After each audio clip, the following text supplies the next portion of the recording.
Hi all. Next set of collections வந்து இது வந்து ஒரு ப்ளூ கலர். ஸோ ப்ளூ கலரில் வந்து உள்ள சின்னதாக ஒரு த்ரெட் ஒர்க் இருக்குது. நல்ல ப்ளூ பார்டர் பார்த்தீங்கன்னா கான்ட்ராஸ்டாக இருக்கும். அப்படியே இந்த மாதிரி ரெட் அண்ட் மெரூன் மிக்ஸ்டு. இது வந்து பல்லு பார்த்தீங்கன்னா எவ்வளோ ரிச்சாக இருக்குன்னு. அதுக்கப்புறம் இது ப்ளவுஸ் வந்து இந்த பல்லு டிசைன் கலர்லேயே வந்துடும்.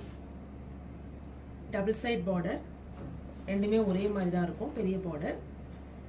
பார்டரில் வந்து நல்லா அழகாக பூ டிசைன் அந்த மாதிரி கொடுத்துருக்காங்க. ஸோ பாடியில் வந்து எதுவும் ஒர்க் இல்லை, பட் ஆனால் சின்னதாக ஒரு த்ரெட் ஒர்க் கொடுத்துருக்காங்க. இது பிடிச்சிருந்தா ஸ்க்ரீன்ஷாட் எடுத்து வாட்ஸ்அப் பண்ணுங்கள். ஃபஸ்ட்டு 5 கஸ்டமர்ஸ்க்கு வந்து ஸ்பெஷல் கிஃப்ட் இருக்குது, கிறிஸ்மஸ் ஆஃபராக. ஸோ ஸ்க்ரீன்ஷாட்ஸ் எடுத்து வாட்ஸ்அப் பண்ணுங்கள். தேங்க்யூ.